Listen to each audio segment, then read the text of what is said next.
ਸ੍ਰੀ ਵਾਹਿਗੁਰੂ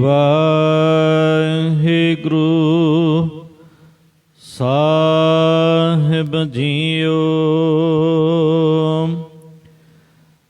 ਰਾਗ ਬਿਲਾਵਲ ਮਹੱਲਾ ਪੰਜਵਾ। ਘਰ ਤੇਰਵਾਂ ਪੜਤਾਲ। ਏਕੋ ਓੰਕਾਰ ਸਤਿਗੁਰ ਪ੍ਰਸਾਦ। ਮੋਹਨ ਨੀਂਦ ਨ ਆਵੈ ਹਵੈ, ਹਾਰ ਕੱਜਰ ਬਸਤਰ ਅਭਰਨ ਕੀਨੇ। ਓਡੀਨੀ ਓਡੀਨੀ ਓਡੀਨੀ ਕਾਬ ਕਰ ਆਵੈਰੀ। ਮੋਹਨ ਨੀਂਦ ਨ ਆਵੈ ਹਵੈ। ਵਾਹਿਗੁਰੂ ਜੀ ਕਾ ਖਾਲਸਾ ਵਾਹਿਗੁਰੂ ਜੀ ਕੀ ਫਤਿਹ। ਕੋਟ ਬ੍ਰਹਮੰਡਾਂ ਦੇ ਮਾਲਕ, ਜੁਗੋ ਜੁਗ ਅਟਲ ਸ਼ਬਦ ਅਵਤਾਰ, ਦਸਾਂ ਪਾਤਸ਼ਾਹੀਆਂ ਦੀ ਆਤਮਿਕ ਜੋਤ। ਧੰਨ ਧੰਨ ਸਤਿਗੁਰੂ ਸ੍ਰੀ ਗੁਰੂ ਗ੍ਰੰਥ ਸਾਹਿਬ ਸੱਚੇ ਪਾਤਸ਼ਾਹ ਜੀ ਮਹਾਰਾਜ ਜੀ ਦੀ ਪਵਿੱਤਰ ਪਾਵਨ ਹਜ਼ੂਰੀ ਦੇ ਵਿੱਚ ਜੁੜ ਮਿਲ ਬੈਠੀ ਗੁਰੂ ਰੂਪ ਗੁਰੂ ਖਾਲਸਾ ਸਾਧ ਸੰਗਤ ਜੀਓ। ਆਓ ਬੜੇ ਪਿਆਰ ਯਾਰ ਸਤਿਕਾਰ ਦੇ ਨਾਲ ਅੰਮ੍ਰਿਤ ਬਾਣੀ ਹਰ ਹਰ ਤੇਰੀ, ਸੁਣ ਸੁਣ ਹੋਵੇ ਪਰਮ ਗਤ ਮੇਰੀ। ਜਲਨ ਬੁਝੀ ਸੀਤਲ ਹੋਏ ਮਨੁਆ, ਸਤਿਗੁਰ ਕਾ ਦਰਸ਼ਨ ਪਾਏ ਜੀਓ। ਸਤਿਗੁਰਾਂ ਦੀ ਪਵਿੱਤਰ ਅੰਮ੍ਰਿਤ ਬਾਣੀ ਦੀ ਕਥਾ ਵਿਚਾਰ ਵਿਆਖਿਆ ਸੋ ਸਰਵਣ ਕਰਕੇ ਲਾਹ ਪ੍ਰਾਪਤ ਕਰੋ ਜੀ। ਇੱਕ ਵਾਰ ਉਚਾਰਨ ਕਰੋ ਸਤਨਾਮ ਸ੍ਰੀ ਵਾਹਿਗੁਰੂ ਜੀ। ਸਤਨਾਮ ਸ੍ਰੀ ਵਾਹਿਗੁਰੂ ਸਾਹਿਬ ਜੀਓ। ਰਾਗ ਬਿਲਾਵਲ ਮਹੱਲਾ ਪੰਜਵਾ। ਬਿਲਾਵਲ ਰਾਗ ਦੀ ਅੰਦਰ ਪੰਜਵੇਂ ਸਰੂਪ ਧੰਨ ਸਤਿਗੁਰੂ ਅਰਜਨ ਦੇਵ ਸਾਹਿਬ ਜੀ ਮਹਾਰਾਜ ਇਹ ਪਵਿੱਤਰ ਪਾਵਨ ਸ਼ਬਦ ਉਚਾਰਨ ਕਰ ਰਹੇ ਹਨ। ਘਰ ਤੇਰਵਾਂ ਪੜਤਾਲ। 13ਵੇਂ ਸੁਰਤਾਲ ਦੇ ਅੰਦਰ ਪੜਤਾਲ ਛੰਦ ਦੁਆਰਾ ਜਗਿਆਸੂ ਰੂਪ ਇਸਤਰੀ ਦੀ ਅਵਸਥਾ ਨੂੰ ਬ੍ਰਹਿਣੀ ਇਸਤਰੀ ਦੇ ਅਲੰਕਾਰ ਦੁਆਰਾ ਉੱਤਮ ਮੱਧਮ ਸਖੀ ਦੇ ਸੰਵਾਦ ਕਰਕੇ ਉਪਦੇਸ਼ ਉਚਾਰਨ ਕਰਦੇ ਹਨ। ਤੇ ਪੜਤਾਲ ਦਾ ਮਤਲਬ ਇਹ ਹੈ ਜਿਹਦੇ ਵਿੱਚ ਪਾਟਵੇਂ ਤਾਲ ਹੋਣ। ਮਤਲਬ ਇੱਕ ਜਿਹੜਾ ਅੰਤਰਾ ਹੈ ਕਹਿਰਵੇ ਵਿੱਚ, ਦੂਜਾ ਅੰਤਰਾ ਦਾਦਰੇ ਵਿੱਚ, ਤੀਜਾ ਅੰਤਰਾ ਤੀਨ ਤਾਲ ਦੇ ਵਿੱਚ, ਚੌਥਾ ਦੀਪ ਚੰਦੀ ਦੇ ਵਿੱਚ। ਹਰੇਕ ਅੰਤਰੇ ਤੋਂ ਬਾਅਦ ਤਾਲ ਬਦਲ ਦੇਣਾ ਤੇ ਸਥਾਈ ਜਿਹੜੀ ਹੈ ਉਹ ਇੱਕੋ ਹੀ ਤਾਲ ਦੇ ਵਿੱਚ ਰੱਖਣੀ। ਅੰਤਰੇ 'ਚ ਤਾਲ ਬਦਲ ਦੇਣਾ, ਜਿਹਦੇ 'ਚ ਪਾਟਵੇਂ ਤਾਲ ਹੋਣ ਜਾਂ ਤਾਲ ਹੀ ਤਾਲ ਪਵੇ ਉਹਨੂੰ ਪੜਤਾਲ ਕਹਿੰਦੇ ਨੇ। ਜਾਂ ਜਿਹਦੇ ਵਿੱਚ ਪਰਮੇਸ਼ਰ ਦੀ ਪੜਤਾਲ ਖੋਜ ਹੋਵੇ। ਪੜਤਾਲ ਦੇ ਪਦ ਰਚਨਾ ਹੋਣ ਕਰਕੇ ਧਰੁਵਤ ਸ਼ੈਲੀ ਦੇ ਅੰਗ ਤੋਂ ਆਈ ਜਾਣ ਦੀ ਰੀਤ ਹੈ। ਸੋ ਇਉਂ ਜੋ ਪੜਤਾਲ ਹੈ, ਪੜਤਾਲ ਤੋਂ ਸ਼ੈਲੀ ਸਪਸ਼ਟ ਵੀ ਹੋ ਜਾਂਦੀ ਹੈ। ਪੜਤਾਲ ਨੂੰ ਭਿੰਨ ਭਿੰਨ ਤਾਲਾਂ ਵਿੱਚ ਨਿਬੱਧ ਕਰਕੇ ਗਾਇਆ ਜਾਂਦਾ ਹੈ। ਪੁਰਾਤਨ ਕੀਰਤਨੀਆਂ ਦੇ ਵਿਚਾਰ ਅਨੁਸਾਰ ਇਸ ਨੂੰ ਵੱਖ-ਵੱਖ ਗਾਇਆ ਜਾਂਦਾ ਹੈ। 5 ਤਾਲਾਂ ਵਿੱਚ ਨਿਬੱਧ ਕੀਤਾ ਜਾਣਾ ਚਾਹੀਦਾ ਹੈ। ਕਈ ਕੀਰਤਨੀਆਂ ਵਿੱਚ ਪ੍ਰਚਲਿਤ ਇੱਕ ਸਰੋਤ ਅਨੁਸਾਰ ਇਹਦਾ ਆਰੰਭ 5 ਤਾਲ ਦੀ ਸਵਾਰੀ ਤੋਂ ਵੀ ਮੰਨਿਆ ਜਾਂਦਾ ਹੈ। ਇਸ ਵਿਚਾਰ ਦੇ ਨਾਲ ਲਗਭਗ ਸਾਰੇ ਹੀ ਸਹਿਮਤ ਨੇ ਕਿ ਇਹਨੂੰ ਗਾਇਨ ਰੂਪ ਦੇ ਅੰਤਰਗਤ ਤਾਲਾਂ ਦਾ ਪ੍ਰਤਾਪ ਤੇ ਇਹਨਾਂ ਦੀ ਗਿਣਤੀ 5 ਹੋਣੀ ਚਾਹੀਦੀ ਹੈ। ਪੜਤਾਲ ਦੀ ਰਹਾਉ ਵਾਲੀ ਤੁਕ ਨੂੰ ਸਥਾਈ ਦੇ ਰੂਪ ਦੇ ਵਿੱਚ ਕਿਸੇ ਇੱਕ ਤਾਲ ਵਿੱਚ ਨਿਬੱਧ ਕਰ ਲਿਆ ਜਾਂਦਾ ਹੈ। ਸਥਾਈ ਦੇ ਗਾਇਨ ਸਮੇਂ ਇਹ ਤਾਲ ਵੀ ਸਥਾਈ ਹੁੰਦਾ ਹੈ, ਭਾਵ ਸਥਾਈ ਸਮੇਂ ਮੂਲ ਆਰੰਭਕ ਤਾਲ ਵਿੱਚ ਹੀ ਗਾਇਨ ਕੀਤਾ ਜਾਂਦਾ ਹੈ। ਅੰਤਰ ਦੀਆਂ ਤੁਕਾਂ ਨੂੰ ਵਿਭਿੰਨ ਤਾਲਾਂ ਨੂੰ ਗਾਉਣ ਉਪਰੰਤ ਮੁੜ ਸਥਾਈ ਵਾਲੇ ਤਾਲ ਵੱਲ ਪਰਤਿਆ ਜਾਂਦਾ ਹੈ। ਇਹ ਸਾਰੀ ਪ੍ਰਕਿਰਿਆ ਦੌਰਾਨ ਪੜਤਾਲ ਦਾ ਰਾਗ ਇੱਕੋ ਹੀ ਰਹਿੰਦਾ ਹੈ, ਜੋ ਗੁਰਬਾਣੀ 'ਚ ਗੁਰੂ ਸਾਹਿਬ ਦੁਆਰਾ ਨਿਰਧਾਰਿਤ ਕੀਤਾ ਹੋਇਆ ਹੈ, ਜਾਂ ਪੱਟ ਤਾਲ, ਚਾਰ ਤਾਲ ਦਾ ਭੇਦ। ਇਸ ਤਾਲ ਵਿੱਚ ਗਾਏ ਜਾਣ ਵਾਲੇ ਪਦਾਂ ਦੀ ਪੜਤਾਲ ਸੰਗਿਆ ਹੈ। ਏਕ ਓੰਕਾਰ ਇੱਕ ਅਦੁੱਤੀ ਬ੍ਰਹਮ ਓੰਕਾਰ ਸਰਬਦਾ ਪ੍ਰਕਾਸ਼ਕ, ਸਤਿਗੁਰ ਪ੍ਰਸਾਦ ਜੋ ਸਤਿਗੁਰਾਂ ਦੀ ਕਿਰਪਾ ਦੁਆਰਾ ਪ੍ਰਾਪਤ ਹੁੰਦਾ ਹੈ।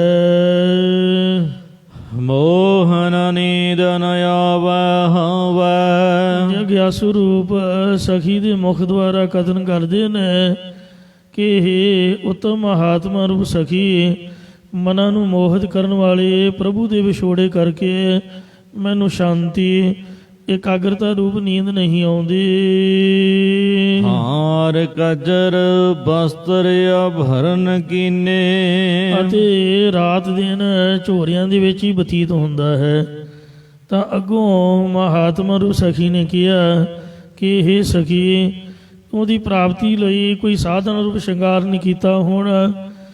ਤਾਂ ਅੱਗੋਂ ਜਗਿਆਸੂ ਰੂਪ ਸਖੀ ਆਂਦੀ ਹੈ ਕਿ ਮੈਂ ਹਰ ਹਰ ਦਾ ਉਚਾਰਨ ਰੂਪ ਹਾਰ ਆਪਣੇ ਗਲੇ ਵਿੱਚ ਪਹਿਨਿਆ, ਸਮਾਧੀ ਲਾਉਣ ਰੂਪ ਜਾਂ ਸ਼ਾਸਤਰਾਂ ਦਾ ਗਿਆਨ ਰੂਪ ਕਜਰ ਸੁਰਮਾ ਵੀ ਆਪਣੇ ਨੇਤਰਾਂ ਵਿੱਚ ਪਾਉਣਾ ਕੀਤਾ ਹੈ। ਇੰਦਰੀਆਂ ਦਾ ਦਮਨ ਰੂਪ ਜਾਂ ਵਿਵੇਕ ਵੈਰਾਗ ਖਟ ਸਮਧੀ ਦੇ ਮਮੋ ਖਿਸ਼ਾ ਰੂਪ, ਤਨ ਉੱਪਰ ਸੁੰਦਰ ਕੱਪੜੇ ਤੇ ਸ਼ਰਵਣ ਮੰਨਣ ਗਿਆਨ ਰੂਪ ਗਹਿਣੇ ਵੀ ਪਾਉਣਾ ਕੀਤੇ ਹਨ। ਉਡਿਨੀ ਉਡਿਨੀ ਉਡਿਨੀ। ਇਹ ਮਹਾਤਮਾ ਰੂਪ ਸਖੀ, ਮੈਂ ਮਨ ਕਰਕੇ ਉਸ ਆਪਣੇ ਪ੍ਰੀ ਨੂੰ ਉਡੀਕਦੀ ਹਾਂ, ਬਾਣੀ ਕਰਕੇ ਵੀ ਉਡੀਕਦੀ ਹਾਂ ਤੇ ਸਰੀਰ ਕਰਕੇ ਵੀ ਉਡੀਕ ਰਹੀ ਹਾਂ। ਇਸੇ ਪ੍ਰਕਾਰ ਉਡਿਨੀ ਉਡਿਨੀ ਉਡਿਨੀ। ਮੈਂ ਦੁਖੀ ਤੇ ਉਦਾਸ ਨਿਮੋ ਝੂਣੀ ਹੋ ਕੇ ਉਸ ਪ੍ਰੀ ਨੂੰ ਉਡੀਕ ਰਹੀ ਹਾਂ। ਕਾਬ ਕਰ ਆਵਰੀ। ਇਹ ਸਖੀ, ਉਹ ਪ੍ਰੀ ਕਦ ਮੇਰੇ ਹਿਰਦੇ ਰੂਪ ਘਰ ਦੇ ਵਿੱਚ ਆਵੇਗਾ, ਭਾਵ ਆ ਕੇ ਸਾਖਸ਼ਾਤ ਹੋਵੇਗਾ। ਰਹਾਉ ਵਿਸ਼ਰਾਮ ਦੇ ਕਰ ਫਰਮਾਨ ਕਰਦੇ ਨੇ। ਸਾਰਣ ਸੁਹਾਗਣ ਚਰਨ ਸੀਸ ਧਾਰ। ਇਹ ਮਹਾਤਮਾ ਰੂਪ ਸੁਹਾਗਵੰਤੀ ਜਾਂ ਪਤੀ ਪਰਮੇਸ਼ਰ ਦੀ ਆਨੰਦ ਨੂੰ ਮੰਨਣ ਵਾਲੀ ਮਹਾਤਮਾ ਰੂਪ ਸਖੀ, ਮੈਂ ਤੁਹਾਡੀ ਓਟ 'ਚ ਪੈ ਕੇ ਤੁਹਾਡੇ ਚਰਨਾਂ ਦੇ ਆਪਣਾ ਸਿਰ ਰੱਖਦੀ ਹਾਂ, ਭਾਵ ਹੰਕਾਰ ਤਿਆਗ ਕੇ ਨਿਮਰਤਾ 'ਚ ਬੇਨਤੀ ਕਰਦੀ ਹਾਂ ਕਿ ਲਾਲਣ ਮੋਹਿ ਮਿਲਾਵਹੁ। ਤੁਸੀਂ ਮੈਨੂੰ ਪਿਆਰਾ ਪਰਮਾਤਮਾ ਪਤੀ ਰੂਪ ਦੇ ਵਿੱਚ ਮਿਲਾਉਣਾ ਕਰੋ ਜੀ। ਕਬ ਕਰ ਆਵਰੀ। ਇਹ ਮਹਾਤਮਾ ਰੂਪ ਉਤਮ ਸਖੀ, ਮੇਰਾ ਪ੍ਰੀ ਕਦੋਂ ਮੇਰੇ ਹਿਰਦੇ ਰੂਪ ਘਰ 'ਚ ਆ ਕੇ ਸਾਖਸ਼ਾਤ ਹੋਵੇਗਾ। ਸੁਨੋ ਸਹੇਰੀ ਮਿਲਨ ਬਾਤ ਕਹੋ। ਅੱਗੋਂ ਮਹਾਤਮਾ ਰੂਪ ਸਖੀ ਆਖਦੀ ਹੈ ਕਿ ਇਹ ਜਗਿਆਸੂ ਰੂਪ ਸਹੇਲੀ ਸੁਣਨਾ ਕਰ, ਮੈਂ ਤੈਨੂੰ ਪ੍ਰਭੂ ਪਤੀ ਨਾਲ ਮਿਲਣ ਵਾਲੀ ਗੱਲ ਆਖਦੀ ਹਾਂ ਕਿ ਸਗਰੋ ਅਹੰ ਮਿਟਾਵਹੁ। ਜਦੋਂ ਤੂੰ ਆਪਣੇ ਹਿਰਦੇ ਅੰਦਰੋਂ ਗੁਣ ਧਨ ਸਰੀਰ ਆਦਿਕ ਦਾ ਹੰਕਾਰ ਮੇਟ ਲਵੇਂਗੀ,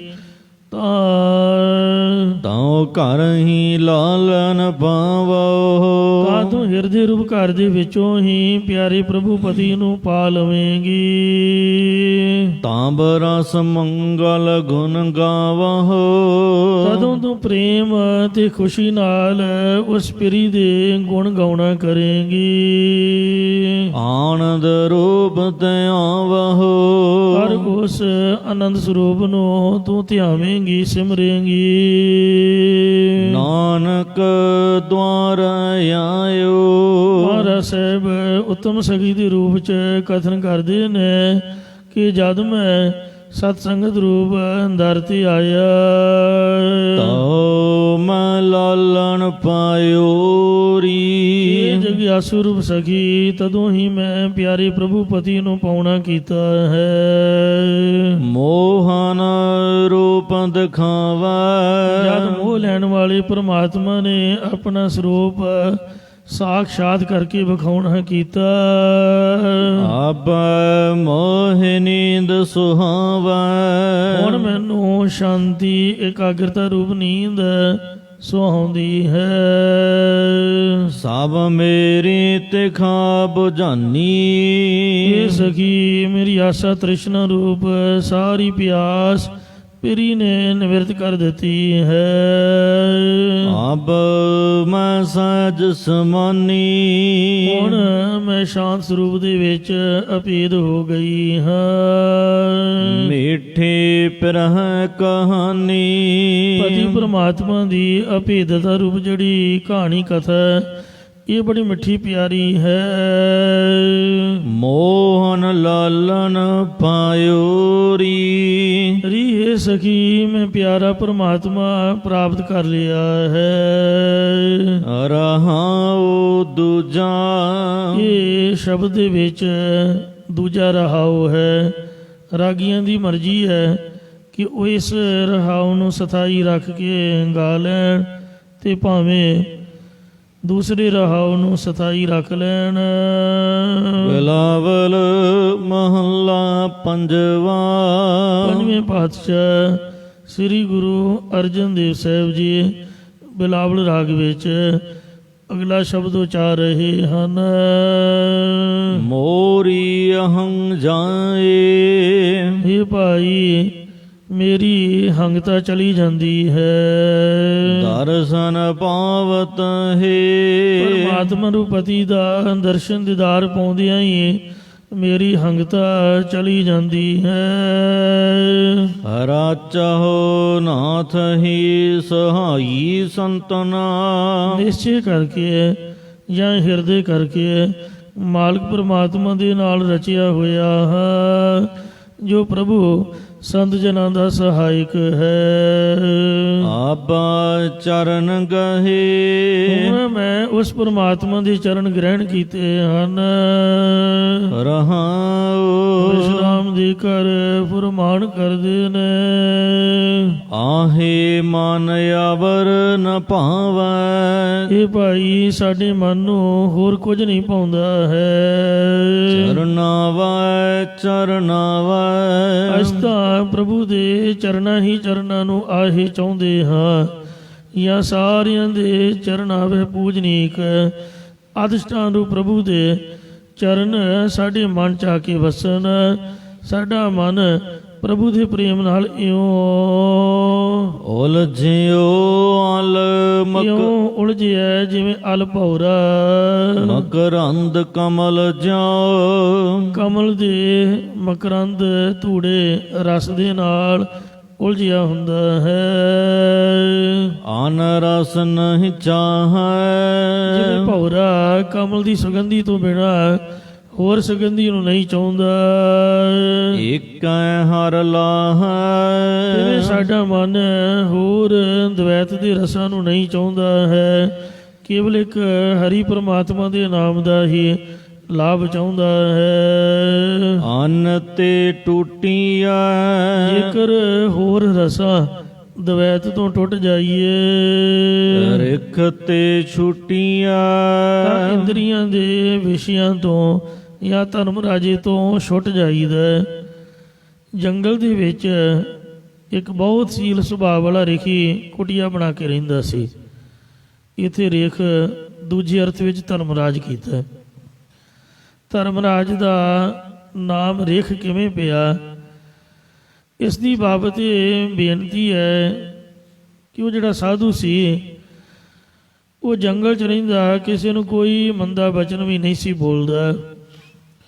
ਇੱਕ ਦਿਨ ਧਰਮਰਾਜ ਇਸ ਰਿਖੀ ਦੀ ਪਰਖ ਕਰਨ ਵਾਸਤੇ ਇਹਦੀ ਗੈਰ ਹਾਜ਼ਰੀ ਵਿੱਚ ਇਹਦੀ ਕੁਟੀਆ 'ਚ ਆ ਗਿਆ ਤੇ ਜੁੱਤੀ ਬਾਹਰ ਲਾ ਕੇ ਇਹਦੇ ਰੂਪ ਦੇ ਵਿੱਚ ਇਹਦੀ ਪਤਨੀ ਕੋਲ ਜਾ ਕੇ ਬੈਠ ਗਿਆ। ਇੰਨੇ ਨੂੰ ਬਾਹਰੋਂ ਰਿਖੀ ਵੀ ਆ ਗਿਆ ਤੇ ਬਾਹਰ ਕਿਸੇ ਦੀ ਜੁੱਤੀ ਲੱਥੀ ਵੇਖ ਕੇ ਬਾਹਰ ਹੀ ਖੜਾ ਰਿਹਾ। ਇੰਨੇ ਨੂੰ ਧਰਮਰਾਜਾ ਰਿਖੀ ਦੇ ਰੂਪ 'ਚ ਬਾਹਰ ਆਇਆ ਤਾਂ ਰਿਖੀ ਨੇ ਧਰਮਰਾਜੇ ਦੇ ਪੈਰੀਂ ਹੱਥ ਲਾ ਦਿੱਤੇ। ਧਰਮਰਾਜੇ ਨੇ ਕਿਹਾ ਕਿ ਮੈਂ ਤੁਹਾਡੇ ਸੁਭਾਅ ਦੀ ਹੀ ਪਰਖ ਕਰਨ ਆਇਆ ਸੀ। ਜਿਸ ਸੁਭਾਅ ਵਿੱਚ ਤੁਸੀਂ ਹਰ ਹਾਲਤ ਵਿੱਚ ਪਰਪੱਕ ਹੋ, ਇਸ ਲਈ ਤੁਸੀਂ ਕੋਈ ਵਰ ਮੰਗੋ। ਅੱਗੋਂ ਰਿਖੀ ਨੇ ਕਿਹਾ ਕਿ ਹੇ ਮਹਾਰਾਜ, ਤੁਸੀਂ ਇੱਕ ਰਿਖੀ ਦਾ ਰੂਪ ਧਾਰਨ ਕੀਤਾ ਹੈ, ਜਿਸ ਕਰਕੇ ਤੁਹਾਡਾ ਨਾਮ ਹੀ ਰਿਖੀ ਪੈ ਜਾਏ। ਅੱਗੋਂ ਧਰਮਰਾਜ ਨੇ ਕਿਹਾ ਤਥਾ ਅਸਤੂ। ਸੋ ਇੰਜ ਰੇਖ ਪਦਾਰਥ ਧਰਮਰਾਜ ਹੈ। ਅੰਨ ਤੇ ਟੂਟੀ ਹੈ, ਰੇਖ ਤੇ ਛੂਟੀ ਹੈ। ਹੋਰ ਰਸਾਂ ਤੋਂ ਟੁੱਟ ਜਾਈਏ ਤਾਂ ਇੰਦਰੀਆਂ ਜਾਂ ਧਰਮਰਾਜੇ ਤੋਂ ਛੁੱਟ ਜਾਈਦਾ ਹੈ। ਇਹ ਰਸ ਛੱਡ ਉਹ ਰਸ ਆਵ, ਉਹ ਰਸ ਪੀਆ ਇਹ ਰਸ ਨਹੀਂ ਭਾਵਾ। ਮਨ ਹਰ ਰਸ ਘੁਟਿਆ।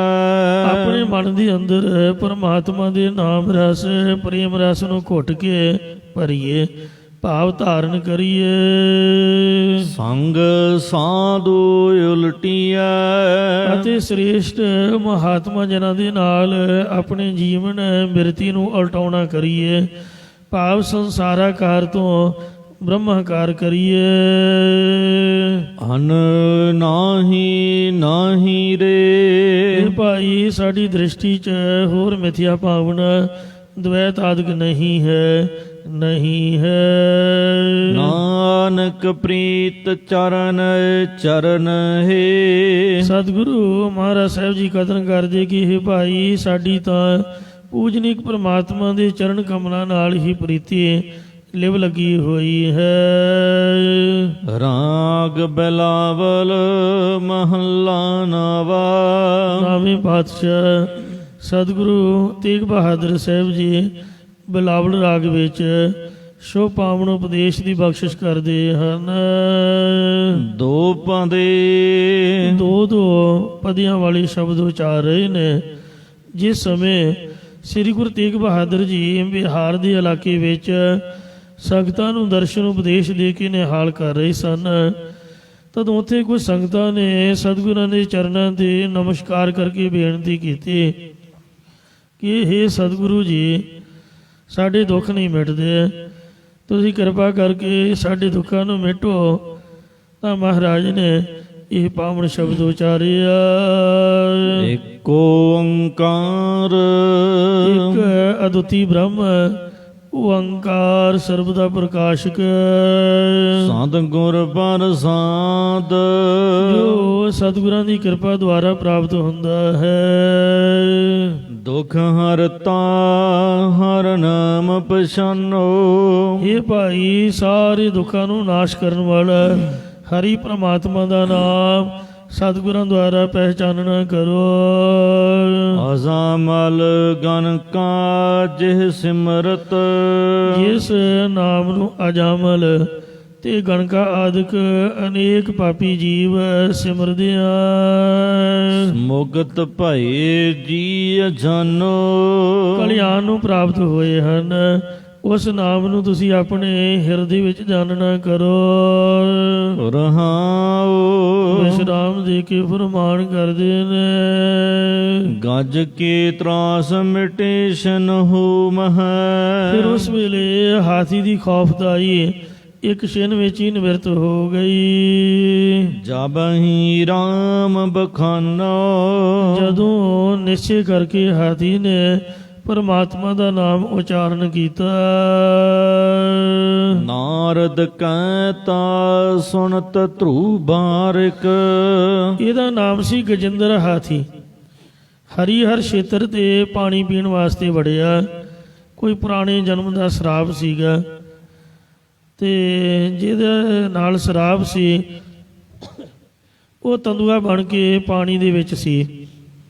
ਇਹਦੇ ਪੈਰਾਂ ਨੂੰ ਉਹਨੇ ਤੰਦੂਏ ਨੇ ਗਰਸ ਲਿਆ, ਜਿਸ ਕਰਕੇ ਹੇਠਾਂ ਹੀ ਹੇਠਾਂ ਚਲਿਆ ਜਾ ਰਿਹਾ ਸੀ। ਤੇ ਜਦੋਂ ਕੇਵਲ ਅੱਖਾਂ ਦੀ ਸੁੰਡ ਬਾਹਰ ਰਹਿ ਗਈ ਤਾਂ ਨੇ ਕਮਲ ਦਾ ਫੁੱਲ ਤਰਦਾ ਹੋਇਆ ਦੇਖਿਆ। ਇਹਨੂੰ ਕੁਝ ਹੋਰ ਤਾਂ ਨਾ ਸੁਝਿਆ, ਤੇ ਇਹਨੇ ਆਪਦੀ ਸੁੰਡ ਦੇ ਨਾਲ ਕਮਲ ਦਾ ਫੁੱਲ ਪਾਣੀ ਵਿੱਚੋਂ ਹੀ ਚੁੱਕਿਆ ਤੇ ਅੱਖਾਂ ਬੰਦ ਕਰਕੇ ਪਾਣੀ 'ਚ ਹੀ ਰੱਖ ਕੇ ਭਗਵਾਨ ਦੇ ਚਰਨਾਂ ਦਾ ਧਿਆਨ ਧਾਰ ਕੇ ਉਹਨੂੰ ਸਮਰਪਿਤ ਕਰਕੇ ਅਰਦਾਸ ਕੀਤੀ। ਤਾਂ ਉਸ ਵਕਤ ਭਗਵਾਨ ਨੇ ਇੱਕ ਛਿਨ ਵੀ ਨਾ ਲਾਇਆ। ਬਾਣੀ ਵਿੱਚ ਜ਼ਿਕਰ ਆਉਂਦਾ ਹੈ, ਕਰ ਧਰੇ ਚੱਕਰ ਹੱਥ ਦੇ ਉੱਪਰ ਸੁਦਰਸ਼ਨ ਚੱਕਰ ਧਾਰ ਕੇ ਬੈਕੁੰਠ ਤੇ ਆਏ। ਵਾਹਿਗੁਰੂ ਭਗਵਾਨ ਜੀ ਬੈਕੁੰਠ ਲੋਕ ਤੋਂ ਆਏ, ਸਾਰੇ ਸੁੱਖ ਛੱਡ ਕੇ। ਕਰ ਧਰੇ ਚੱਕਰ ਬੈਕੁੰਠ ਤੇ ਆਏ, ਗਜ ਹਸਤੀ ਕੇ ਪ੍ਰਾਣ ਉਧਾਰੀ ਅਲੇ। ਗਜਿੰਦਰ ਹਾਥੀ ਦੇ ਪ੍ਰਾਣਾਂ ਨੂੰ ਉਸੇ ਵਕਤ ਚੱਕਰ ਚਲਾ ਕੇ ਤੰਦੂਏ ਦੀ ਤਾਰਾਂ ਕੱਢ ਕੇ ਤੇ ਛੁਡਾ ਲੈਣਾ ਕੀਤਾ। ਤੋ ਇੰਜ ਵਾਹਿਗੁਰੂ ਜੀ ਦੀ ਮਹਿਮਾ ਕਰਦਿਆਂ ਗੁਰੂ ਤੇਗ ਬਹਾਦਰ ਸਾਹਿਬ ਜੀ ਫਰਮਾਉਂਦੇ ਨੇ ਕਿ ਭਾਈ ਜਿਹੜਾ ਹਾਥੀ ਸੀਗਾ, ਵੇਖੋ ਗੱਜ ਕੀ ਤਰਾਸ ਮਿਟੀ ਸ਼ਨੁ ਹੋਵੇ, ਉਹਦੀ ਜਿਹੜੀ ਤਰਾਸ, ਉਹਦਾ ਜਿਹੜਾ ਡਰ ਸੀ ਛਿਨ ਦੇ ਵਿੱਚ ਹੀ ਮਿਟ ਗਿਆ। ਜਦ ਹੀ ਰਾਮ ਬਖਾਨੋ, ਜਦ ਉਹਨੇ ਰਮੇ ਹੋਏ ਵਾਹਿਗੁਰੂ ਦੇ ਨਾਮ ਨੂੰ ਉਚਾਰਿਆ। ਤਾਂ ਅੱਗੇ ਇੱਕ ਹੋਰ ਉਦਾਹਰਨ ਦਿੰਦੇ ਨੇ ਨਾਰਦ। ਨਾਰਦ ਕਹਿਤਾ ਸੁਣਤ ਧਰੂ ਬਾਰਿਕ। ਨਾਰਦ ਮੁਨੀ ਦਾ ਕਿਹਾ ਹੋਇਆ ਨਾਮ ਦਾ ਉਪਦੇਸ਼ ਸੁਣਦਿਆਂ ਜਿਹੜਾ ਬੱਚਾ 5 ਸਾਲ ਦੀ ਉਮਰ ਦਾ ਧਰੂ ਸੀਗਾ, ਭਜਨ ਮਹੇਲ ਬਟਾਨੋ, ਪਰਮਾਤਮਾ ਦੇ ਭਜਨ ਸਮਰਨ ਦੇ ਵਿੱਚ ਲਪਟ ਗਿਆ। ਭਾਵ ਪ੍ਰੇਮ ਸਹਿਤ ਭਜਨ ਦੇ ਵਿੱਚ ਲੀਨ ਹੋ ਗਿਆ। ਚੱਲ ਅਮਰ ਨਿਰਭੈ ਬੰਦ ਪਾਇਓ। ਪਰ ਫਿਰ ਉਹਨੇ ਚੱਲਣ ਤੋਂ ਰਹਿਤ ਤੇ ਅਮਰ, ਮਰਨ ਤੋਂ ਰਹਿਤ ਤੇ ਨਿਰਭੈ, ਭੈ ਤੋਂ ਰਹਿਤ ਪਦਵੀ ਨੂੰ ਪਾ ਲਿਆ। ਜਗਤ ਜਾਹੇ ਹੈਰਾਨੋ, ਜਿਸ ਗੱਲ ਨੂੰ ਜਾਣ ਕੇ ਕਿ ਵੇਖੋ 5 ਸਾਲ ਦੇ ਬੱਚੇ ਨੇ ਏਡੀ ਵੱਡੀ ਦਾਤ ਪਾ ਲਈ, ਸਾਰਾ ਜਗਤ ਹੈਰਾਨ ਹੋ ਗਿਆ। ਸਾਰਾ ਜਿਹੜਾ ਜਗਤ ਸੀਗਾ ਉਹ ਅਚਰਜ ਹੋ ਗਿਆ ਕਿ ਏਡਾ ਛੋਟਾ ਬੱਚਾ ਤੇ ਇਹਨਾਂ ਉਹਦਾ ਵੇਖੋ ਨਿਸ਼ਚਾ ਕਾਇਮ ਹੈ ਕਿ ਜਿਹਨੇ ਸਿਦਕ ਦੇ ਨਾਲ ਪਰਮਾਤਮਾ ਦਾ ਭਜਨ ਕਰਕੇ ਨਿਰਭੈ ਪਦਵੀ ਨੂੰ ਪਾ ਲਿਆ। ਭਾਈ ਸਿਪਾਹੀ ਗੁਰਦਾਸ ਸਾਹਿਬ ਜੀ ਲਿਖਦੇ ਨੇ, ਧਰੂ ਹੱਸਦਾ ਘਰ ਆਇਆ, ਕਰ ਪਿਆਰ ਪਿਓ ਕੁਛੜ ਲੀਤਾ, ਬਾਹੋਂ ਪਕੜ ਉਠਾ ਲਿਆ, ਮਨ ਵਿੱਚ ਰੋਸ ਮਤਰਈ ਕੀਤਾ। ਡੁੱਡੋ ਲਿਕਾ ਮਾਂ ਪੁੱਛੈ, ਤੂੰ ਸਾਵਾਣੀ ਹੈ ਕਿ ਸੁਰੀਤਾ, ਸਾਵਾਣੀ ਹਾਂ ਜਨਮ ਦੀ, ਨਾਮ ਨ ਕੈ ਭਗਤੀ ਕਰਮ ਦ੍ਰਿੜੀਤਾ। ਜਿਸ ਵਕਤ ਬਚਪਨ ਦੇ ਵਿੱਚ ਖੇਡਦਾ ਖੇਡਦਾ ਹੱਸਦਾ ਹੋਇਆ ਧਰੂ ਆਪਦੇ ਮਹਿਲਾਂ ਵਿੱਚ ਆਇਆ ਤੇ ਪਿਆਰ ਕਰਕੇ ਉਹਦੇ ਪਿਓ ਨੇ ਉਹਨੂੰ ਕੁੱਛੜ ਚੁੱਕ ਲਿਆ, ਆਪਦੇ ਪਿਓ ਦੀ ਗੋਦੀ ਵਿੱਚ ਬੈਠ ਗਿਆ। ਲਾਗੇ ਉਹਦੀ ਮਤਰੇਈ ਮਾਂ ਬੈਠੀ ਹੋਈ ਸੀ, ਜੋ ਇਹ ਵੇਖ ਕੇ ਜਰ ਨਾ ਸਕੀ। ਬਾਹੋਂ ਪਕੜ ਉਠਾਲਿਆ, ਮਨ ਵਿੱਚ ਰੋਸ ਮਤਰਈ ਕੀਤਾ। ਬਾਂਹ ਤੋਂ ਪਕੜ ਕੇ ਪਿਤਾ ਉਤਾਨਪਾਦੀ ਗੋਦ ਦੇ ਵਿੱਚੋਂ ਉਠਾ ਦਿੱਤਾ। ਇਹ ਸਤਿਯੁਗ ਦੀ ਬਾਤ ਹੈ। ਤੇ ਕਹਿਣ ਲੱਗੀ ਕਿ ਜੇ ਤੈਨੂੰ ਆਪਣੇ ਪਿਓ ਦੀ ਗੋਦੀ ਵਿੱਚ ਬੈਠਣ ਦਾ ਚਾਅ ਹੈ ਤਾਂ ਘਰ ਛੱਡ ਕੇ ਨਿਕਲ ਜਾ, ਜੰਗਲ ਵਿੱਚ ਜਾ ਕੇ ਤਪ ਕਰ, ਤੇ ਤਪ ਕਰਕੇ ਅਰਦਾਸ ਕਰਕੇ ਮੈਂ ਮਰ ਕੇ ਮੇਰੀ ਕੁੱਖ ਦੇ ਵਿੱਚੋਂ ਜਨਮ ਲਵਾਂ। ਜਦ ਤੂੰ ਮੇਰੀ ਕੁੱਖ ਤੋਂ ਜਨਮ ਲਏਗਾ, ਮੇਰਾ ਬੱਚਾ ਬਣੇਗਾ, ਤਾਂ ਤੂੰ ਆਪਦੇ ਪਿਓ ਦੀ ਗੋਦੀ ਵਿੱਚ ਬੈਠ ਸਕਦਾ। ਦੌੜ ਜਾ ਇੱਥੋਂ।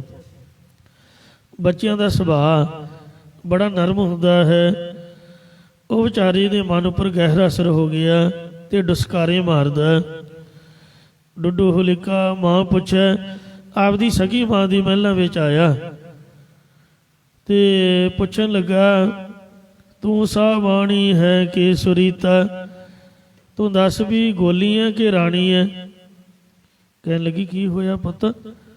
ਉਹਨੇ ਪਿਆਰ ਨਾਲ ਚੁੱਪ ਕਰਾਇਆ। ਕਹਿੰਦੀ, ਨਹੀਂ, ਤੂੰ ਇਹ ਦੱਸ ਵੀ ਗੋਲੀ ਹੈ ਕਿ ਰਾਣੀ ਹੈ। ਕਹਿੰਦੀ, ਦੱਸ ਗੱਲ ਤਾਂ ਕੀ ਹੋਈ ਹੈ, ਗੱਲ ਦੱਸੇਗਾ? ਕਹਿੰਦਾ, ਨਹੀਂ, ਤੂੰ ਇਸ ਗੱਲ ਦਾ ਜਵਾਬ ਦੇ ਵੀ ਇਸ ਘਰ ਦੇ ਵਿੱਚ ਤੂੰ ਗੋਲੀ ਹੈ ਕਿ ਰਾਣੀ ਹੈ। ਉਹਨੂੰ ਪਤਾ ਲੱਗਾ ਵੀ ਇਹਦੀ ਮਤਰੇਈ ਮਾਂ ਨੇ ਇਹਨੂੰ ਝਿੜਕਿਆ ਹੋਊਗਾ। ਕਹਿਣ ਲੱਗੀ, ਪੁੱਤ ਉਚਾਰਨ ਕਰੋ ਸਤਨਾਮ ਸ੍ਰੀ ਵਾਹਿਗੁਰੂ। ਪ੍ਰਭੂ ਦਾ ਧਿਆਨ ਧਾਰ ਕੇ ਉਹਨੇ ਵਾਹਿਗੁਰੂ ਨਾਮ ਉਚਾਰਿਆ, ਰਾਮ ਨਾਮ ਕਿਹਾ। ਆਖਿਆ ਵੀ ਮੈਂ ਸਾਵਾਣੀ ਹਾਂ ਜਨਮ ਦੀ ਤਾਂ ਰਾਣੀ ਹੈ, ਕਿਉਂਕਿ ਤੇਰਾ ਨਾਨਾ ਰਾਜਾ ਸੀ ਜਿਹਦੇ ਘਰ ਵਾਹਿਗੁਰੂ ਨੇ ਮੈਨੂੰ ਜਨਮ ਦਿੱਤਾ, ਤੇ ਤੇਰੇ ਪਿਤਾ ਦੇ ਨਾਲ ਜਿਹੜਾ ਰਾਜਾ ਹੈ ਉਹਦੇ ਨਾਲ ਮੈਨੂੰ ਵਿਆਹਿਆ। ਤੇਰੇ ਨਾਨੇ ਦੇ ਘਰ ਜਨਮ ਲੈਣ ਤੋਂ ਮੈਂ ਰਾਜਕੁਮਾਰੀ ਕਹਿਲਾਈ, ਤੇਰੇ ਪਿਤਾ ਦੇ ਘਰ ਵਿਆਹੀ ਆਉਣ ਕਰਕੇ ਮੈਂ ਰਾਣੀ ਬਣੀ।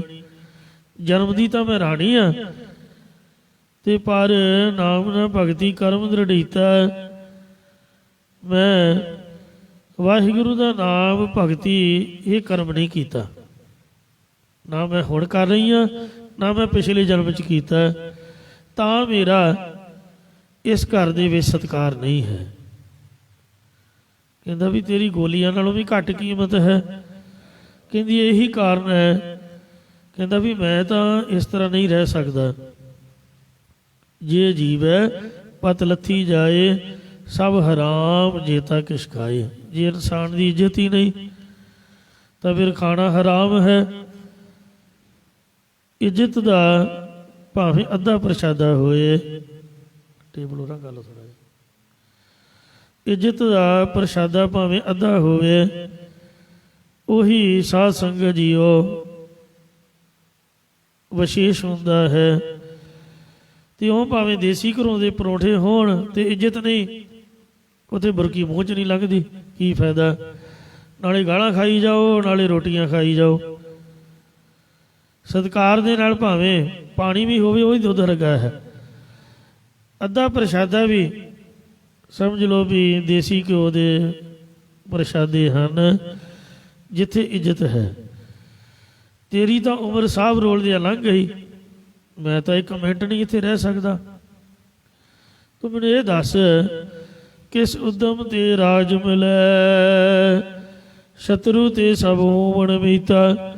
ਕਿਹੜੇ ਉਦਮ ਦੇ ਨਾਲ ਮੈਨੂੰ ਰਾਜ ਮਿਲੇ, ਮੇਰੇ ਦੁਸ਼ਮਣ ਮੇਰੇ ਮਿੱਤਰ ਬਣ ਜਾਣ।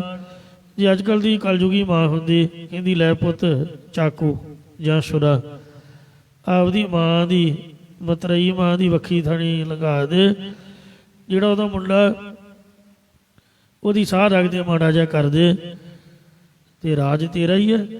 ਪਰ ਨਹੀਂ, ਕਹਿੰਦੀ ਪਰਮੇਸ਼ਰ ਆਰਾਧੀ ਹੈ, ਜਿੱਦੂ ਹੋਈ ਹੈ ਪਤਿਤ ਪੁਨੀਤਾ। ਹੇ ਪੁੱਤ, ਮੈਂ ਤਾਂ ਨਾਮ ਜਪਿਆ ਨਹੀਂ, ਤੂੰ ਨਾਮ ਜਪ। ਨਾਮ ਜਪ ਕੇ ਪਾਪੀ ਵੀ ਪਵਿੱਤਰ ਹੋ ਜਾਂਦੇ ਨੇ।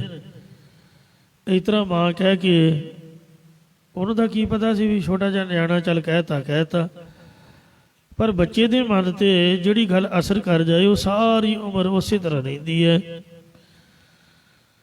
ਇਸ ਲਈ ਉਹਨੂੰ ਨੀਂਦ ਨਾ ਆਈ। ਮਾਂ ਤਾਂ ਸੌਂ ਗਈ ਚੁੱਪ ਕਰਕੇ। ਅੱਧੀ ਰਾਤ ਨੂੰ ਸੁੱਤੀ ਪਈ ਮਾਂ ਦੀਆਂ ਪਰਿਕਰਮਾ ਕਰਕੇ ਪੈਰਾਂ ਵੱਲ ਹੋ ਕੇ ਅਰਦਾਸ ਕੀਤੀ, हे माता तू मेरी पहली गुरु है, तू धन है जिन्हें मेरी अखां खोल दित्तियां, मैनू नाम जपण की शिक्षा दी है। हुण मैनू माफ़ करी, मैं तेरे कोल नहीं रह सकता, मैं तप करन लई जाना, मैनू इजाजत दे।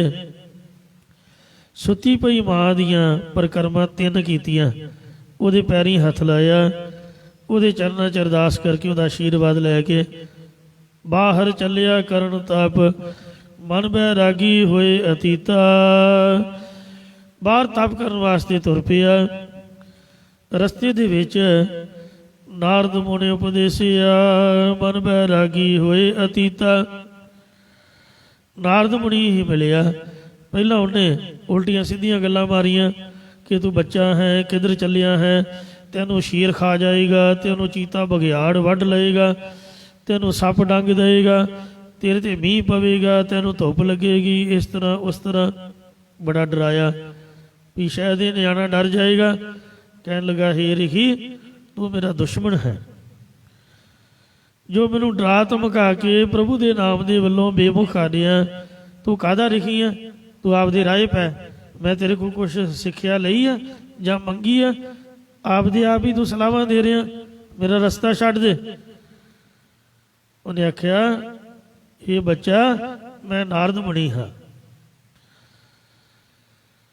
ते मैं तेनों उपदेश देण वास्ते ही आया हाँ, क्योंकि निगुरा होने की वजह नाल जे तू जाप करेगा तो तेनों सफलता नहीं मिलेगी। ये मैं तेरी परख कीती है कि सचमुच ही तू अपने मिशन विच दृढ़ है। हुण मैनू पक्का यकीन हो गया कि तू प्राप्ति करेगा। इसलिए उन्हें नारायण नारायण का उपदेश दिता, राम नाम का उपदेश दिता कि प्रभु का नाम जपना इंज प्यार दे नाल, शरधा दे नाल, सिदक ते भरोसे नाल। यो राम नाम उपदेसिया ते वाहिगुरु दे नाम का जद उपदेश दिता। नारद मुनि उपदेशिया, मन बैरागी होए अतीता। वो मन विच वैरागवान ते अतीत त्यागी हो के एक लत्त ते खड़ो के 6 महीने लगातार उन्हें राम राम राम राम जपिया। 6 महीनों बाद भगवान प्रगट हो गए। आख्या मंग की मंगदा? कहंदा महाराज सारियां इच्छावां खत्म हो गई। कहंदे राज की इच्छा नाल तुरिया सी, हो राज ही देंगे। कहंदे नहीं महाराज, की लैना नाशवंत राज तो, जे तुसीं तुरठे हो तो अचल राज दिओ, मैनूं उत्थे पहुँचाओ जिथे मेरे वड वडेरे भी ना पहुँचे होण। कहंदे 7 बचन, वो तो मरण तो बाद पहुँचावांगे ना, अजे तेरी उम्र बाकी है, तो दुनिया नूं किवें पता चलेगा। इहो 40,000 वरे का राज बख्शिया, ते फिर ध्रुव अटल अजहु न टरियो, अचल ते अमर निरभय पदवी का दान दिता। इस तरह जदों वापस आया तो साध संगत जीओ जिहड़ा उहदा मतरिया भरा सीगा, वो शिकार खेडण गया, शिकारी जानवर की लपेट च आके मारिया गया। उहदी उम्र ही 19 सी। उहदी मां विचारी रोंदी रोंदी लभण गई, वो भी मार पाड़ के शेरां ने खा खू लई। आउंदियां सारी राजे ने राज दे दिता। जब पहले दिन तुरिया सी, राजे नूं सवेरे उठ के पता लगा कि बच्चा मेरा गुस्से हो के घरों निकल गया। रथ लैके उन्होंने मनाउण आया, कहंदा अद्धा राज हुणे लै ला। सोचिया मना, मेरी मां साची आखदी सी कि नाम जपण तो राज मिलदा, अजे तो मैं जपिया ही नहीं, जपण वास्ते तुरिया ही हाँ, तो अद्धा राज मेरे मगर भज्या आया। जिस दिन मैं जपूगा कितनी बख्शिश होगी। इहो 6 महीनों बाद घर नूं वापस मुड़िया। एक हुंदा गधा विराग, एक हुंदा घोड़ा विराग, एक हुंदा शेर विराग। जिहड़ा गधा है उन्होंने मालक डंडे मारे ही करदा निकल जाता, तकाला नूं फिर उत्थे खुरली ते। जिहड़ा घोड़ा है जे उन्होंने मार पे वो अणख दा मारिया भज जाता। ਮਾਲਕ ਉਹਦੇ ਮਗਰ ਆਪਦਾ ਘੋੜਾ ਭਜਾ ਕੇ ਫਿਰ ਉਹਨੂੰ ਘੇਰ ਘੁਰ ਕੇ ਲੈ ਲੂ ਕੇ ਆ ਜਾਂਦਾ। ਫਿਰ ਉਸੇ ਖੁਰਲੀ ਤੇ ਫੱਕ ਫੁੱਕ ਖਾਂਦਾ, ਹੀ ਹਿੜ ਹਿੜ ਕਰਦਾ, ਬੇਸ਼ਰਮ ਹੋਇਆ ਉੱਥੇ ਖੜਦਾ। ਤੋ ਇੰਜ ਗਧਾ ਵਿਰਾਗ ਤੇ ਘੋੜੇ ਵਿਰਾਗ ਦੀ ਤਰ੍ਹਾਂ ਮਨ 'ਚ ਵਿਰਾਗਮਨ ਹੋ ਕੇ ਪਹਿਲਾਂ ਛੱਡ ਗਿਆ, ਬਾਅਦ 'ਚ ਫਿਰ ਉਸੇ ਖੁਰਲੀ ਤੇ। ਤੇ ਜਿਹੜਾ ਸ਼ੇਰ ਵਿਰਾਗ ਹੈ ਉਹ ਸ਼ੇਰ ਦੀ ਤਰ੍ਹਾਂ ਜੰਗਲ ਦਾ ਰਾਜਾ ਕਹਿਲਾਉਂਦਾ। ਆਪਦੇ ਮਿਸ਼ਨ ਤੋਂ, ਆਪਦੇ ਸਿਦਕ ਤੋਂ ਉਹ ਥਿੜਕਦਾ ਨਹੀਂ ਹੈ। ਇਸ ਵਾਸਤੇ ਇਹ ਜਿਹੜਾ ਧਰੂ ਬੱਚਾ ਸੀ 5 ਸਾਲ ਦਾ, ਵੇਖੋ ਗੁਰੂ ਤੇਗ ਬਹਾਦਰ ਮਹਾਰਾਜ ਸੱਚੇ ਪਾਤਸ਼ਾਹ ਜੀ ਸਾਨੂੰ ਉਦਾਹਰਨ ਦੇ ਕੇ ਸਮਝਾਉਣੇ ਨੇ ਕਿ ਦੁੱਖ ਹਰਤਾ ਹਰ ਨਾਮ ਪਛਾਨੋ, ਹਰੀ ਦਾ ਨਾਮ ਦੁੱਖਾਂ ਨੂੰ ਨਾਸ਼ ਕਰਨ ਵਾਲਾ ਪਹਿਚਾਨ ਲਓ। ਬੱਚੇ ਨੂੰ ਮਾਂ ਦੀਆਂ ਝਿੜਕਾਂ ਪਈਆਂ, ਮਤਰੇਈ ਮਾਂ ਨੇ ਤੇ ਝਿੜਕ ਦਿੱਤੀ, ਪਿਤਾ ਦੀ ਗੋਦੀ 'ਚ ਉਠਾਇਆ, ਦੁਖੀ ਹੋਇਆ, ਨਾਮ ਜਪ ਕੇ ਉਹਨੂੰ ਅਚਲ ਅੰਮ੍ਰਿਤ ਨਿਰਭੈ ਪਦਵੀ ਦਾ ਦਾਨ ਮਹਾਰਾਜ ਦੇ ਨਾਮ ਨੇ ਦੇ ਦਿੱਤਾ, ਪਾ ਲਿਆ। ਜਿਸ ਨੂੰ ਵੇਖ ਕੇ ਜਗਤ ਜਾਹੇ ਹੈਰਾਨੋ, ਜਿਸ ਗੱਲ ਨੂੰ ਜਾਣ ਕੇ ਸਾਰਾ ਜਗਤ ਸੰਸਾਰ ਹੈਰਾਨ ਅਚਰਜ ਹੋ ਗਿਆ। ਨਾਨਕ ਕਹਿਤ ਭਗਤ ਰਛਕ ਹਰ, ਸਤਿਗੁਰੂ ਮਹਾਰਾਜ ਸਾਹਿਬ ਜੀ ਇਹ ਕਹਿੰਦੇ ਨੇ ਕਿ ਜੋ ਹਰੀ ਪ੍ਰਮਾਤਮਾ ਭਗਤਾਂ ਦਾ, ਸੇਵਕਾਂ ਦਾ ਰੱਖਿਆ ਕਰਨੇ ਵਾਲਾ ਹੈ। ਨਿਗਟ ਤਾਹੇ ਤੁਮ ਮਾਨੋ, ਇਸ ਨੂੰ ਤੁਸੀਂ ਆਪਣੇ ਨੇੜੇ ਤੋਂ ਨੇੜੇ ਮੰਨਣਾ ਕਰੋ। ਬਿਲਾਵਲ ਮਹੱਲਾ ਨਵਾ। ਨਾਵੇਂ ਪਾਤਸ਼ਾਹ ਸ੍ਰੀ ਗੁਰੂ ਤੇਗ ਬਹਾਦਰ ਸਾਹਿਬ ਜੀ ਮਹਾਰਾਜ ਸ਼ੋ ਪਾਵਨ ਉਪਦੇਸ਼ ਦੀ ਬਖਸ਼ਿਸ਼ ਕਰਦੇ ਹਨ। ਹਰ ਕੇ ਨਾਮ ਬਿਨਾ ਦੁਖ ਪਾਵੈ, ਇਹ ਭਾਈ ਹਰੀ ਪ੍ਰਮਾਤਮਾ ਦੇ ਨਾਮ ਤੋਂ ਬਿਨਾ ਜੀਵ ਜੰਮਣ ਮਰਨ ਦਾ ਦੁੱਖ ਹੀ ਦੁੱਖ ਪ੍ਰਾਪਤ ਕਰਦਾ ਹੈ। ਭਗਤ ਬਿਨਾ ਸਹਿਸਾ ਨ ਚੂਕੈ, ਪਰਮਾਤਮਾ ਦੀ ਭਗਤੀ ਤੋਂ ਬਿਨਾ ਜੀਵ ਦਾ ਪ੍ਰਮਾਣਗਤ ਸੰਸਾਰ ਪਰਮੇਗਤ ਆਦਿਕ ਸੰਸਾਰ ਇਹ ਚੁੱਕਿਆ ਨਹੀਂ ਜਾਂਦਾ। ਗੋਰੇ ਭੇਦ ਬਤਾਵੈ, ਇਸ ਭੇਦ ਨੂੰ, ਇਸ ਰਾਜ ਨੂੰ ਗੁਰੂ ਹੀ ਬਤਾਉਂਦਾ ਦੱਸਦਾ ਹੈ। ਰਹਾਉ ਵਿਸ਼ਰਾਮ ਦੇ ਕਰ ਫਰਮਾਨ ਕਰਦੇ ਨੇ। ਕਹਾਂ ਭਇਓ ਤੀਰਥ ਬ੍ਰਤ ਕੀਏ, ਇਹ ਭਾਈ ਕੀ ਹੋ ਗਿਆ ਜੇ ਕਿਸੇ ਨੇ ਤੀਰਥਾਂ ਦੀ ਯਾਤਰਾ ਤੇ ਵਰਤ ਨਿਯਮ ਆਦਿਕ ਸਾਧਨ ਕੀਤੇ ਹੋਣ, ਰਾਮ ਸਰਨ ਨਹੀਂ ਆਵੈ, ਪਰ ਜੇਕਰ ਉਹ ਰਾਮ ਪਰਮਾਤਮਾ ਦੀ ਸ਼ਰਨ ਓਟ 'ਚ ਨਹੀਂ ਆਉਂਦਾ ਤਾਂ ਉਹਨਾਂ ਚਿਰ ਉਹ ਪਰਮਾਤਮਾ ਦੀ ਪ੍ਰਾਪਤੀ ਕਰਕੇ ਨਿਹਾਲ ਨਹੀਂ ਹੋ ਸਕਦਾ। ਜੋਗ ਜਗ ਨੇ ਫਲ ਤੇ ਮਾਨੋ, ਇਹ ਭਾਈ ਤਿਸ ਮਨੁੱਖ ਦਾ ਜੋਗ ਸਾਧਨ ਕੀਤਾ ਤੇ ਯਗ ਆਦਿਕ ਜੋ ਕਰਮ ਉਹ ਨਿਸਫਲ ਮੰਨਣਾ ਕਰੋ। ਜੋ ਪ੍ਰਭ ਜਸ ਬਿਸਰਾਵੈ, ਜੋ ਪਰਮਾਤਮਾ ਦਾ ਜਸ ਕੀਰਤਨ ਭੁਲਾ ਦਿੰਦਾ ਹੈ। ਮਾਨ ਮੋਹ ਦੋਨੋਂ ਕੋ ਪਰ ਹਰ, ਇਸ ਲਈ ਆਪਦੇ ਗੁਣਾਂ ਦਾ ਹੰਕਾਰ ਤੇ ਸਰੀਰਾਂ ਆਦਿਕਾਂ ਦਾ ਮੋਹ, ਇਹਨਾਂ ਦੋਵਾਂ ਔਗੁਣਾਂ ਨੂੰ ਹੀ ਤਿਆਗ ਕੇ ਗੋਬਿੰਦ ਕੇ ਗੁਣ ਗਾਵੈ, ਪਰਮਾਤਮਾ ਦੇ ਗੁਣ ਗਾਉਣਾ ਕਰੇ। ਕਹੋ ਨਾਨਕ ਇਹ ਬਿਦ ਕੋ ਬ੍ਰਾਨੀ, ਮਹਾਰਾਜ ਸਾਹਿਬ ਕਥਨ ਕਰਦੇ, हे ਭਾਈ ਜੋ ਕੋਈ ਇਸ ਤਰੀਕੇ ਦਾ ਜੀਵ ਹੈ, ਜੀਵਨ ਮੁਕਤ ਕਹਾਵੈ, ਉਹੀ ਜੀਵਨ ਮੁਕਤ ਕਹਾ ਸਕਦਾ, ਖਵਾ ਸਕਦਾ ਹੈ। ਬਿਲਾਵਲ ਮਹੱਲਾ ਨਵਾ। ਨਾਵੇਂ ਪਾਤਸ਼ਾਹ ਸ੍ਰੀ ਗੁਰੂ ਤੇਗ ਬਹਾਦਰ ਸਾਹਿਬ ਬਿਲਾਵਲ ਰਾਗ ਵਿੱਚ ਸ਼ੋ ਪਾਵਨ ਉਪਦੇਸ਼ ਬਖਸ਼ਦੇ ਹਨ। ਜਾ ਮੈਂ ਭਜਨ ਰਾਮ ਕੋ ਨਾਹੀ, ਇਹ ਭਾਈ ਜਿਸ ਮਨੁੱਖ ਦੇ ਹਿਰਦੇ ਵਿੱਚ ਰਾਮ ਪਰਮਾਤਮਾ ਦਾ ਭਜਨ ਸਿਮਰਨ ਨਹੀਂ ਹੈ, ਤਿਹ ਨਰ ਜਨਮਿ ਅਕਾਰਥ ਖੋਇਆ, ਇਸ ਮਨੁੱਖ ਨੇ ਆਪਣਾ ਅਮੋਲਕ ਮਨੁੱਖਾ ਜਨਮ ਵਿਅਰਥ ਹੀ ਗਵਾ ਲਿਆ ਹੈ। ਯਹ ਰਾਖੋ ਮਨ ਮਾਹੀ। ਇਸ ਗੱਲ ਨੂੰ ਤੁਸੀਂ ਆਪ ਦੇ ਮਨ ਦੇ ਵਿੱਚ, ਹਿਰਦੇ 'ਚ ਦ੍ਰਿੜ ਕਰਕੇ ਰੱਖਣਾ ਕਰੋ। ਰਹਾਉ ਨਾਮ ਦੇ ਕਰ ਫਰਮਾਨ ਕਰਦੇ ਨੇ। ਤੀਰਥ ਕਰੈ ਬ੍ਰਤ ਫੁਨ ਰਾਖੈ। ਇਹ ਭਾਈ ਜਿਸ ਮਨੁੱਖ ਦਾ ਨਹਿ ਮਨੁਆ ਬਸ ਜਾ ਕੋ। ਆਪ ਦਾ ਮਨ ਹੀ ਵਸ ਵਿੱਚ ਨਹੀਂ, ਅਧੀਨ ਨਹੀਂ ਹੈ, ਉਹ ਭਾਵੇਂ ਤੀਰਥਾਂ ਦੇ ਜਾ ਕੇ ਇਸ਼ਨਾਨ ਆਦਿ ਕਰ ਲਵੇ ਤੇ ਭਾਵੇਂ ਵਰਤ ਨਿਯਮਾਦਿਕ ਵੀ ਰੱਖ ਲਵੇ, ਉਹਦਾ ਕੋਈ ਫਾਇਦਾ, ਕੋਈ ਲਾਭ ਨਹੀਂ ਹੈ।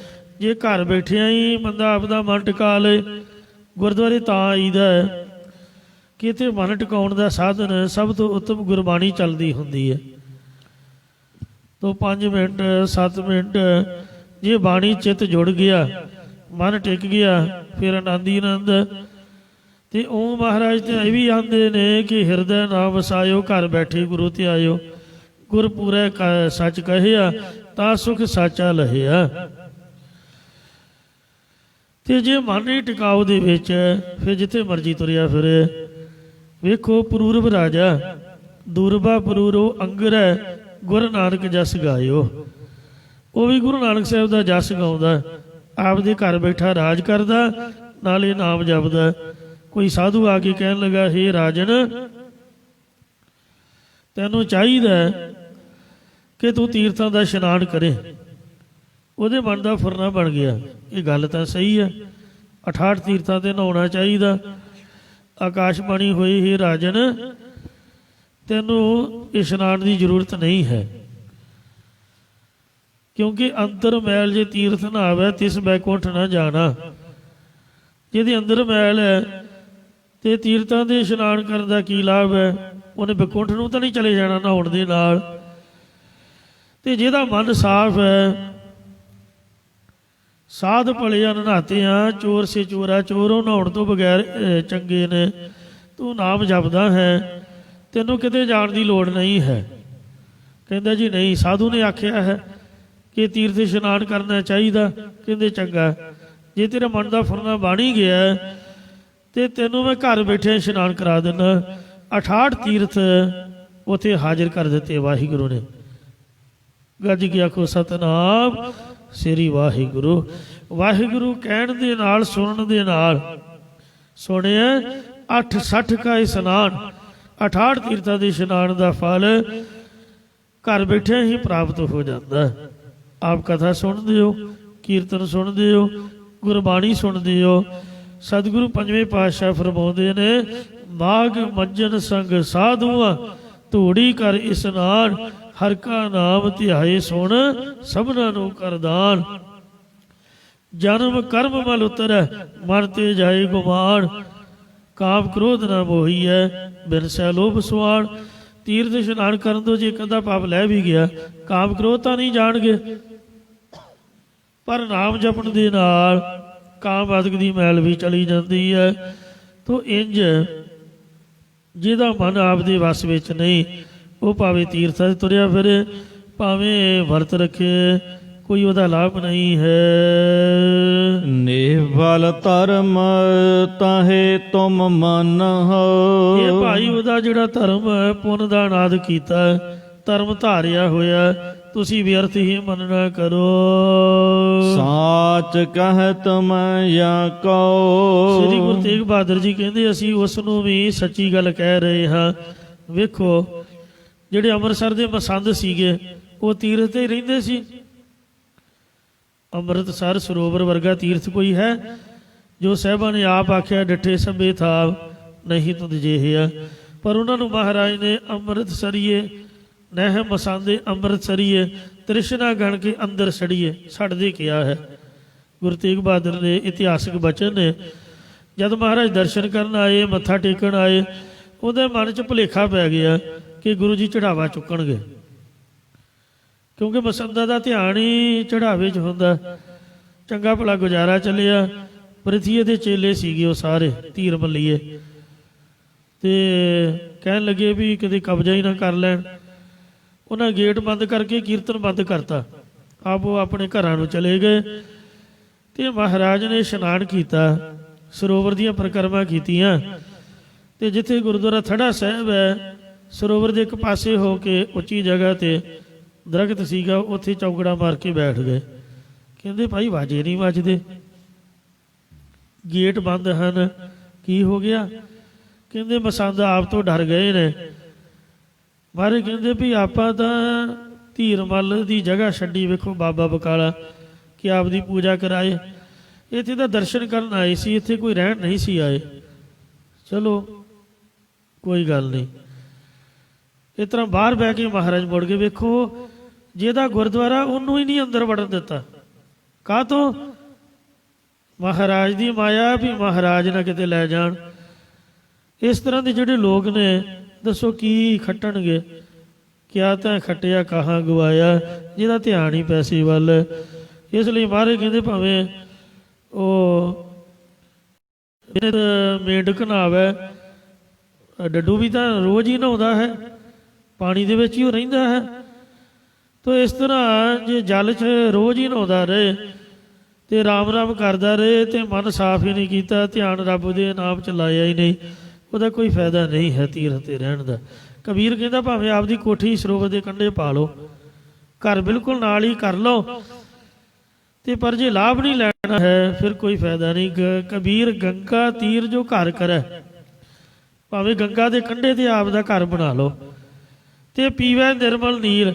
ਬੋਤਲਾਂ ਤੇ ਲਿਖਿਆ ਹੁੰਦਾ ਨਾ 20 ਰੁਪਈਆਂ ਦੀ ਬੋਤਲ ਗੰਗਾ ਜਲ, ਭਾਵੇਂ ਗੰਗਾ ਦਾ ਜਲ ਹੀ ਡੇਲੀ ਪੀਓ।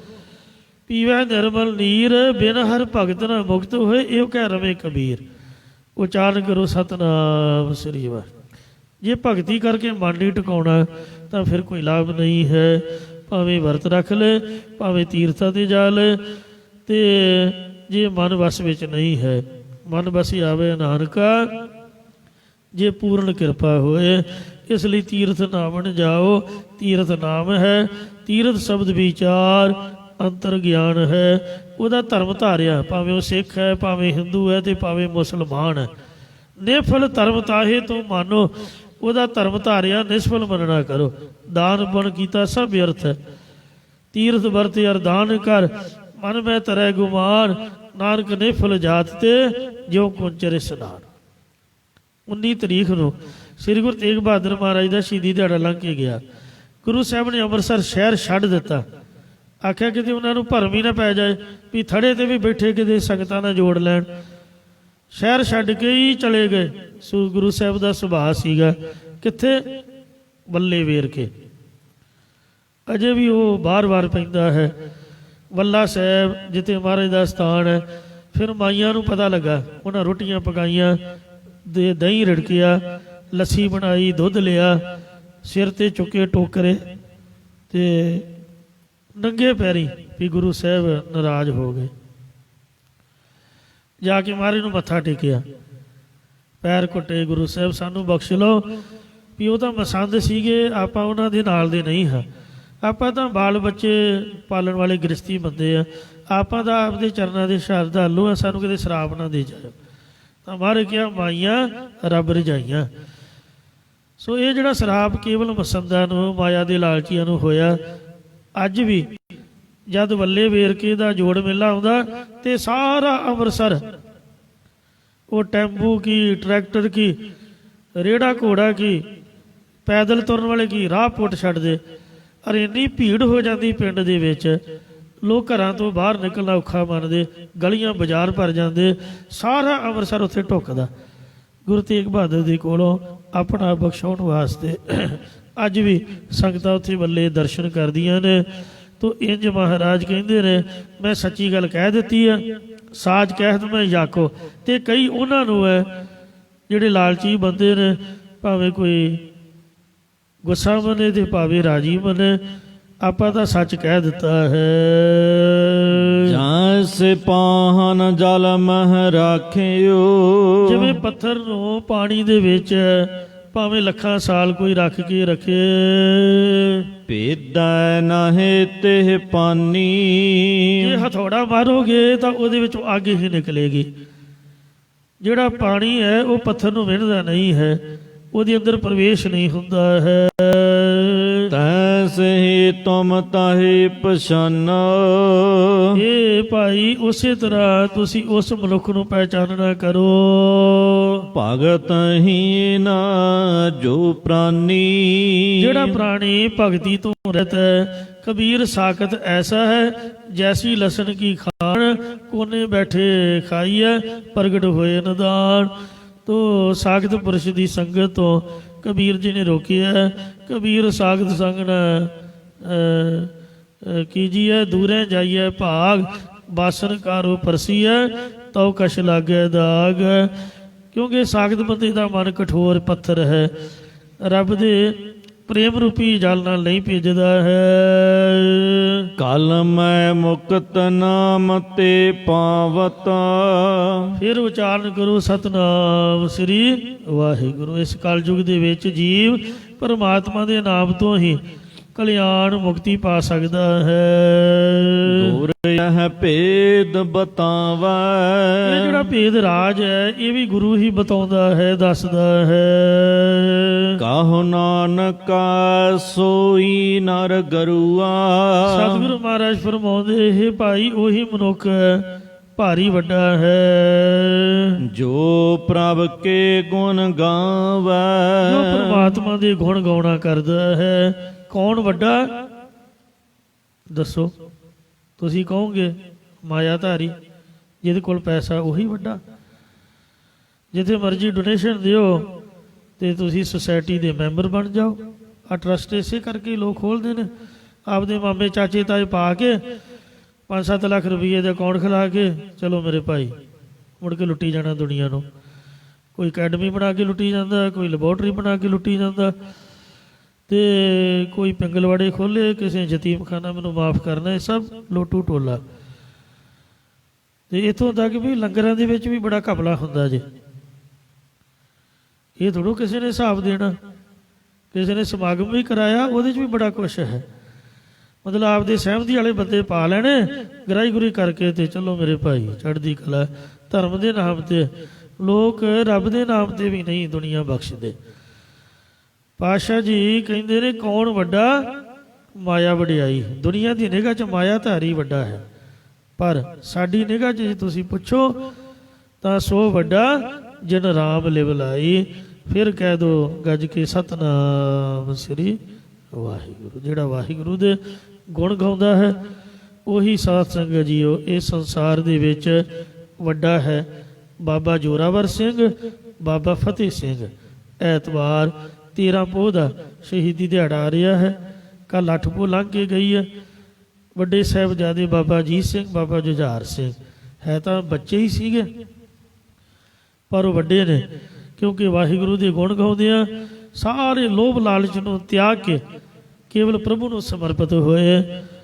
सो आपदी कुर्बानी कर गए, शरीर भी महाराज तो वार गए। होर तां लालच की करना सीगा।